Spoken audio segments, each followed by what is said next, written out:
Ici Louis Lemieux, député de Saint-Jean, à Saint-Blaise-sur-Richelieu. Le sur-Richelieu, c'est au bout là-bas, la partie villégiature sur le bord de l'eau. Et ici, c'est la partie village de Saint-Blaise. Saint-Blaise qui est l'autre municipalité de la circonscription de Saint-Jean.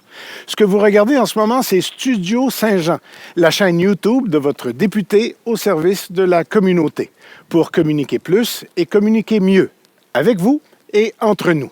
Voici d'ailleurs un exemple de ce que ça donne.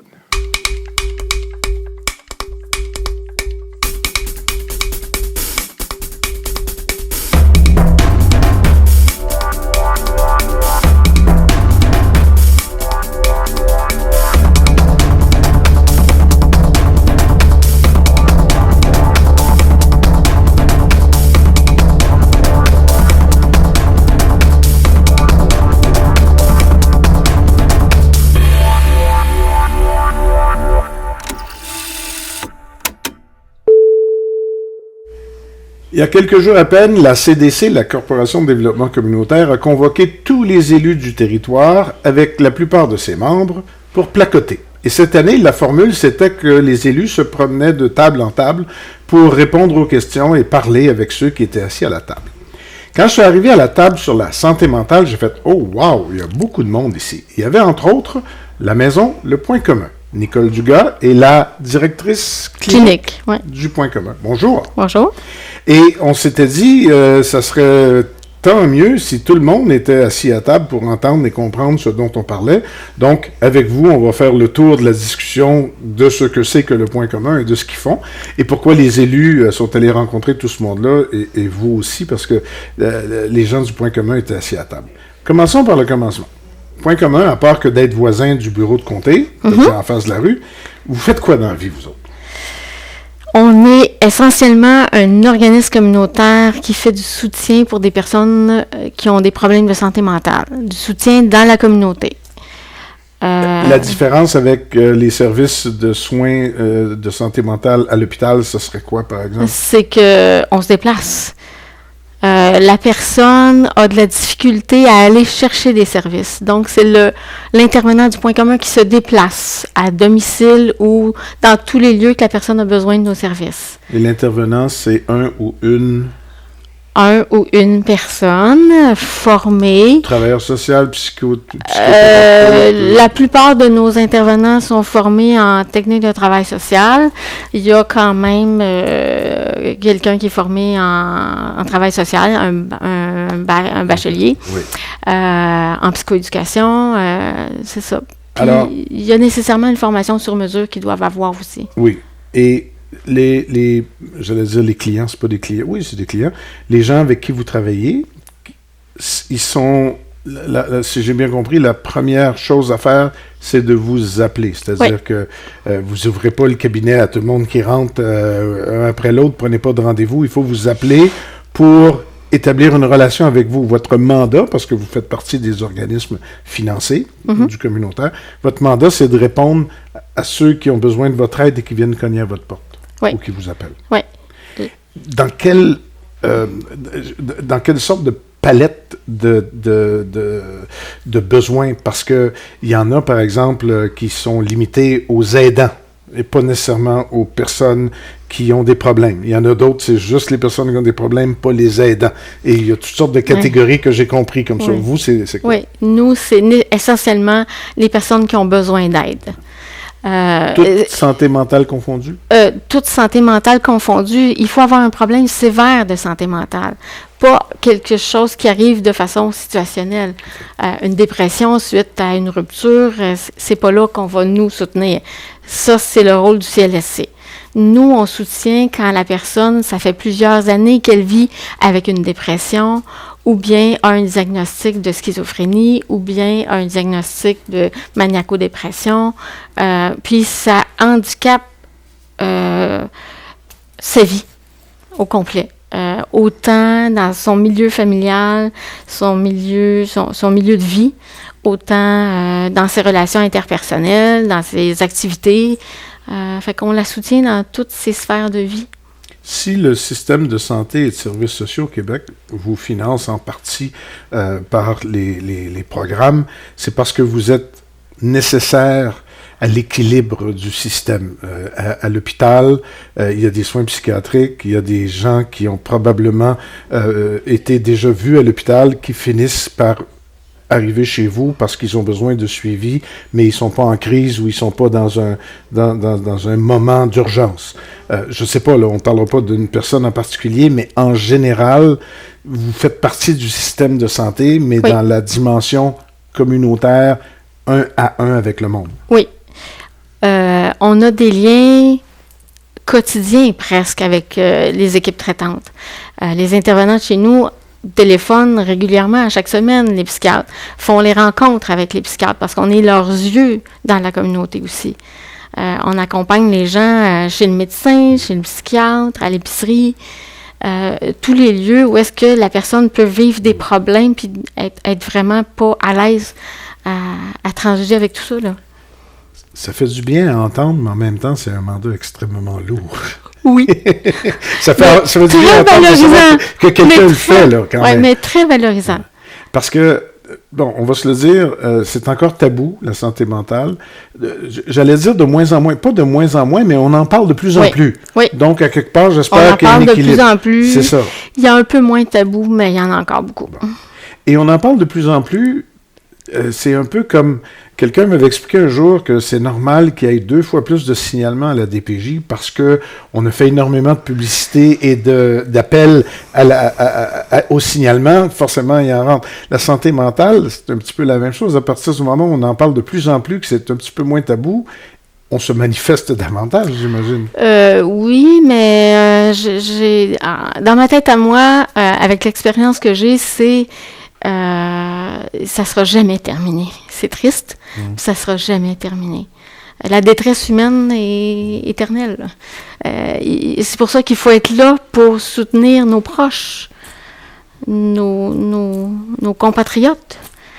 Je me trompe ou on est, au fur et à mesure qu'on en parle davantage, on commence juste à gratter, pas le bobo, mais à gratter la surface de tout ce que ça implique dans la vie des gens dont on parlait à l'époque en disant « Ouais, ça, c'est à cause de la désinstitutionnalisation. » Puis on pensait qu'on avait tout réglé en disant ça, là. C'est des problèmes complexes, vraiment complexes. C'est autant sur le plan physique, biologique, que sur le plan familial, que sur le plan social. C'est vraiment complexe. Et notre rôle, c'est de faire un portrait et un soutien à tous ces aspects-là. Fait que oui, le suivi dure en moyenne 2 ans. Et vous faites ça comment, à force de rencontres? Vous m'avez dit, puis ça m'est resté dans l'oreille, vous avez dit, on va à l'épicerie avec la personne. Dans le fond, ce que vous faites, c'est que vous faites ce qu'il y a à faire pour que la personne reprenne un tant soit peu, le contrôle de sa vie et la capacité de l'avoir. Oui. C'est simple de même. Oui, reprendre du pouvoir sur sa vie, c'est comme le cœur de notre travail. Pourquoi on a tellement de cas comme ça? C'est-tu parce qu'on les ignorait avant ou... L'impression que... On les traitait pas pour ce que c'était avant? Oui, puis je me l'explique aussi parce qu'il y a beaucoup de repères qui ont sauté. Plusieurs personnes se cherchent. Plusieurs personnes vivent la détresse et le vivent de façon isolée. Consomment drogue, alcool pour apaiser le tout. Là, on se demande si ceci explique cela ou pas. Là. À un moment donné, c'est l'œuf ou la poule, ouais. C'est l'œuf et la poule. Ouais. Pour moi, c'est l'œuf et la poule. Quelqu'un qui consomme, c'est quelqu'un qui est en détresse, qui essaie de se trouver un équilibre puis qui n'y arrive pas. Puis qui a honte, il préfère être toxicomane qu'avoir un problème de santé mentale. C'est ça. L'explication est peut-être plus simple, mais au bout du compte, le mal de vivre est le même. Ouais. On a, pour parler plus localement, c'est pas pour rien que vous êtes dans le Vieux-Saint-Jean, voisin de chez nous, sur la rue Longueuil. C'est pas une problématique, mais on a une situation géographique assez particulière ici. Oui. On le sent plus l'été, on le voit plus l'été, parce qu'on pense que des sans-abri, il n'y en a pas chez nous, puis c'est pas parce qu'on a une adresse qu'on n'est pas sans-abri à quelque part. Et la problématique ici est peut-être un peu plus complexe, du sens où on a un quartier qui est très défavorisé. bon, j'imagine que ça rend les choses plus faciles à circonscrire, mais en même temps, c'est pas comme si vous mettiez des diachylons puis que vous répariez des membres ou des bouts qui saignent. Vous travaillez avec les gens dans leur vie quotidienne. C'est pas juste long, c'est difficile parce que il y a pas nécessairement une société de soutien très capable de soutenir ici, là. Non. Ben, c'est des processus. C'est des processus de développement de soi, d'attachement mais en même temps qu'on veut pas de dépendance non plus, mais il y a forcément un lien d'attachement avec la ressource, le point commun. Parce que quelqu'un peut ne pas venir pendant 5 ans, 10 ans, et peut revenir en disant « Vous m'aviez aidé, j'ai besoin encore. » On est là. À moins qu'on ait eu vraiment un problème à aider cette personne-là. Mais comment vous faites? Parce que les ressources ne sont pas illimitées, les besoins sont criants. Je le sais parce que je ne fais pas du travail social ici, mais on est une porte où les gens viennent cogner quand ils sont rendus au bout de leur rouleau. Oui. Donc, forcément, j'en suis conscient. Ouais. Ce dont je ne suis pas conscient parce que je ne suis pas capable de le mesurer, c'est comment vous faites ce que vous faites après. Bonne question. C'est beaucoup d'éducation, c'est beaucoup d'apprendre des choses à faire, c'est beaucoup par imitation. Viens, je vais te montrer, je vais t'accompagner, puis on va voir comment ça se passe. C'est beaucoup de considération à accorder à quelqu'un aussi. Tantôt, je l'ai dit, là, comme ma mère le disait il y a déjà 30 ans, quand je parlais de désinstitutionnalisation, parce qu'elle, ça l'avait énormément marqué, cette génération-là a vécu la désinstitutionnalisation. Ouais. On est en 2020. Est-ce qu'on vit encore les contre-coups, les séquelles de la désinstitutionnalisation? Je dirais... Parce que c'est générationnel aussi, à un moment donné, là. Je dirais que oui et non. On essaie de s'adapter, mais il y a des services qui se déploient de plus en plus dans la communauté, heureusement. Oui. Mais il y a encore beaucoup de tabous à demander de l'aide. Il y a encore beaucoup d'isolement. Il y a encore beaucoup de soutien manquant, malgré que ça se développe aussi pour les familles. Oui. Ce que je déplore, c'est souvent le manque de communication, mais on est pris avec la confidentialité aussi. Donc, mais je trouve qu'à Saint-Jean, en tout cas, ce que j'ai comme regard, c'est que les gens la communauté essaie de plus en plus de faire un filet de sécurité bien établi. Autant le corps policier, les centres d'action bénévole, les ressources comme la nôtre, le centre de prévention du suicide, le réseau aussi. Mais c'est pas simple de faire bouger des grosses machines. Vous me ramenez exactement où j'étais comme élu à la table de la santé mentale à cette rencontre du CDC qui rencontrait tous les élus parce que, effectivement, je m'apercevais qu'il y avait beaucoup de monde à table qui avait les mêmes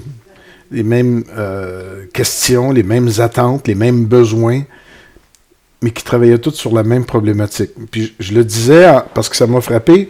Il y a quelqu'un qui m'a dit « Non, nous, on fait juste les aidants, la famille des gens qui ont des problèmes de santé mentale. » Puis vous me dites « Non, nous, on travaille avec ceux qui ont le problème. » Et je comprends qu'une partie de ceux que vous voyez, la grosse partie, vous est référée ou vous arrive après avoir eu des problèmes où ils ont allumé qu'il y avait un problème de santé mentale. Mais quelqu'un qui en a un puis qui ne vient pas vous voir, il tourne en rond dans la société? Ouais, c'est pour ça qu'il faut être connu. On est connu de plein de gens, là. C'est sûr qu'il faut être connu, puis les sources de référence sont multiples, là, au point commun. C'est pas que les médecins, c'est pas que les psychiatres, c'est pas que l'hôpital. C'est vraiment monsieur, madame, tout le monde, c'est les psychologues privés, c'est les centres d'action bénévole, c'est le CPS, c'est le bureau du député et tous ces gens-là dont je parlais qui font partie du cercle, comme vous l'avez dit spontanément, un centre de prévention du suicide. Parce que éventuellement, le suicide, c'est un problème en soi, mais en même temps, ça peut faire partie d'autres problèmes. Et puis, quand ils décèlent ça, ils essaient de les référer à vous dans la mesure du possible. Pour la clientèle, en tout cas pour moi, mon regard sur la clientèle, c'est important qu'ils comprennent le soutien auquel ils ont accès, puis comment tout ce beau monde-là se parle. Si c'est juste un service, puis la personne se sent comme une balle de ping-pong qui se promène, ça, j'ai horreur de ça. Rien n'est parfait en ce moment, mais quand vous sortez d'une rencontre où vous avez des partenaires autour de la table, puis d'autres, avez-vous l'impression que ça se tient? Je veux dire, il y en a... À quelque part, on a un système. Là, et je répète que c'est un système pas parallèle, mais un système communautaire pour venir sauver, entre guillemets, le système officiel qui, lui, fait la première ligne, appelons-la comme ça. C'est pas la première ligne, mais fait l'essentiel de ce qu'on lui confie comme mandat, mais c'est pas assez. En fait, des fois, je vous donnerais tout à vous autres au lieu de la donner au système. Ils font leur rôle aussi, là. Oui. Hein? Il faut la collaboration. Il faut avoir des rôles clairs aussi, des rôles qu'on communique. Moi, je réclame d'avoir régulièrement les informations sur ce qui se fait dans le réseau par rapport à telle clientèle. C'est juste ça, c'est difficile à avoir, là, de façon régulière. On a l'impression que le CLSC, c'est un guichet unique, mais c'est loin d'être un guichet unique. C'est comme en temps de guerre, c'est comme une espèce de quartier général de tout le monde. Puis c'est pas vraiment... Oui, on peut commencer par là, mais c'est pas là que ça va se passer. C'est un guichet, justement, qui envoie le monde là où il faut. Vous, là, quand vous parlez de communiquer, vous rejoignez exactement le mandat que je me donne quand je fais des entrevues. On est rendu à une centaine, puis je prétends que dans notre communauté, on ne communique pas assez dans les grands médias, là, parce que les grands médias de Montréal, ils ne nous parlent pas de nos vies, puis les grands médias ici, il n'y en a pas vraiment beaucoup. Je suis le Éric Latour des pauvres. Mais disons qu'Éric vous invite cette année, là, en plus de moi, vous allez le voir, il va vous poser la même question que moi. Qui peut aller vous voir? Qu'est-ce qu'il leur faut pour aller vous voir? Et qui peut vous aider? Qui peut aider quelqu'un à venir vous voir? Okay. Parce que elle est là, la clé. Ouais. Les gens qui ont besoin d'aide, vous êtes une ressource. Il s'agit seulement que ça communique, comme vous dites, puis que vous réussissiez à les recevoir. En fait, c'est ça. La personne peut communiquer avec nous directement. Mais je comprends que s'ils ne vont pas vous voir, vous ne pouvez pas les aider. Là. Ça, il faut que vous les connaissiez. Là, mais mettons que les policiers donnent votre référence à quelqu'un en disant « Tu devrais appeler le point commun », puis ils ne vous appellent pas. Okay. Qu'est-ce qu'on fait, là? Ben, l'idéal, c'est de l'accompagner. Ouais, l'idéal, c'est de m'appeler moi. C'est bon. Puis de dire, parce que moi, personnellement, je peux me déplacer aussi. Okay. Je peux aller... D'ailleurs, je le fais. Hein, mais c'est aussi simple que ça. C'est ça l'affaire. C'est sûr que la personne doit avoir un problème de santé mentale sévère. Ça, c'est plutôt délicat des fois. Oui, hein? mais à ce moment-là, c'est vous qui allez jouer le jeu de la référence aussi. Dire, on n'est pas vraiment la bonne ressource pour toi, mais eux autres peuvent t'aider. Vous, on comprend, puis ça a été clair depuis le début, mais maintenant qu'on est rendu à la fin ou à peu près, répétons-le d'un point de vue un peu plus concret, mais vous adressez, vos services s'adressent à des gens qui ont une problématique, vous dites sévère, mais sévère, on n'a pas besoin d'être non plus... c'est pas nécessaire d'être en crise. Oui, c'est ça. Non, parce que de toute façon, on ne pourra pas accueillir nécessairement quelqu'un qui arrive en crise, on va s'occuper de lui. Là. Non, on n'est pas un centre de crise. C'est ça. Non, mais on soutient des gens qui ont des problèmes sévères, ce qui veut dire dépression plutôt chronicisée. Hein, avec ou des diagnostics comme la schizophrénie, la maniaco-dépression, les troubles anxieux sévères qui fait qu'il faut accompagner la personne à l'épicerie parce qu'elle va pas sortir de chez elle. Mais il ne faut pas confondre avec des services de soins à domicile ou des services de santé de base où on a peut-être des situations pas temporelles, mais ponctuelles, de dépression ou que sais-je, mais c'est pas vous, ça. Non. Le point commun, c'est quoi? C'est des bureaux parce que vous travaillez vers l'extérieur, alors on peut aller cogner à la porte? C'est des bureaux il y a un endroit qui a l'air d'une salle de nouvelles, avec des bureaux, ordinateurs, téléphones, mais les intervenants doivent être à l'extérieur le plus souvent possible. Mais sur place, il y a des ateliers aussi. On offre des ateliers, peinture, dessin, yoga, ateliers d'écriture. Ça, il faut que vous m'expliquiez ça, pas à moi, ben oui à moi, mais par le biais de moi, aux gens, parce qu'on a l'impression que avec le temps, la zoothérapie, mais non, ça fait partie de, c'est pas nécessairement la vôtre, là, mais l'art-thérapie, puis les autres thérapies dites modernes, quoique l'art-thérapie, ça date encore d'un moment, mais on en a plus besoin qu'on pense dans notre société. Puis il y a des gens qui pourraient être utiles pour aider à ça. Ce que je veux dire, c'est chez nous, les arts sont essentiellement vus comme des arts et non comme de l'art-thérapie. Okay. La thérapie vient... Avec l'art. Avec l'art, c'est ça. Le moment est là pour que les gens soient concentrés sur le travail à faire, avec une atmosphère à la détente et à la concentration. Ce qui veut dire que quelqu'un qui nous regarde, puis qui est un artiste, peut-elle contribuer à vous aider à aider des gens en disant, ben moi, je donne des cours ou je peux donner des cours, puis là, je peux donner mon temps pour aider des gens qui ont peut-être besoin. Est-ce que vous êtes dans ce... Parce que moi, j'essaie d'aider aussi. Oui, c'est ça. Mais c'est pas tout le monde qui a besoin que des bénévoles viennent cogner à la porte parce que vous avez une clientèle très particulière. Oui, puis en même temps, on a quelqu'un qui est une perle pour nous. C'est une artiste peintre qui est contractuelle chez nous, là. Donc, mais ça fait partie de ce que vous faites avec les gens qui viennent vous voir pour les aider et les intégrer dans un...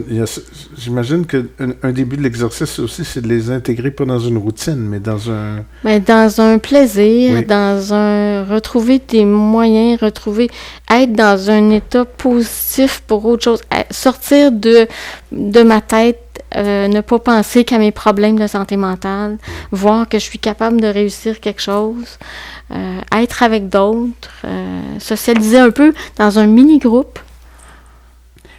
Plutôt que de faire un appel à des bénévoles ou des choses comme ça, aidez-moi à faire œuvre utile en nous aidant à comprendre que c'est encore un tabou, mais que c'est appartient à chacun de nous de rendre la santé mentale quelque chose de plus normal et naturel, parce que si on ne l'accepte pas, on se réussit. Il n'y a rien de pire que ça. Okay. Il n'y a rien de pire que ça.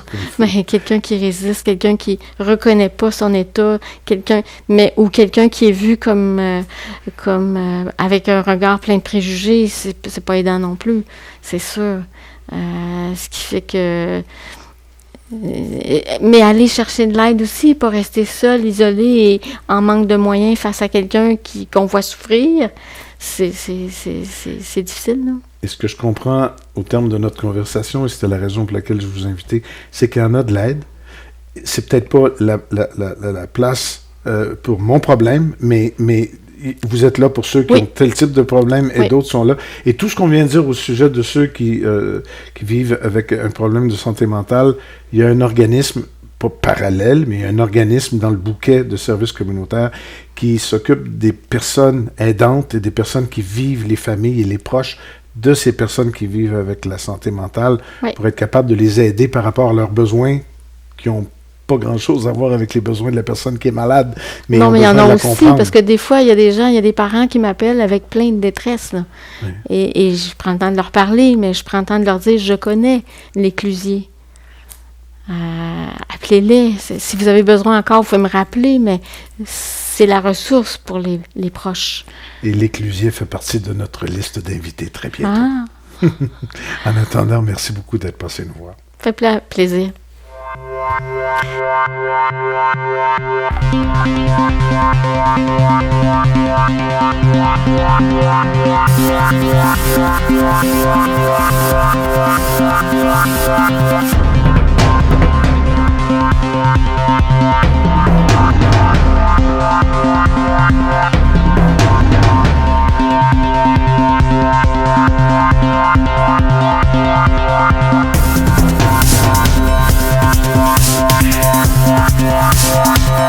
Yeah.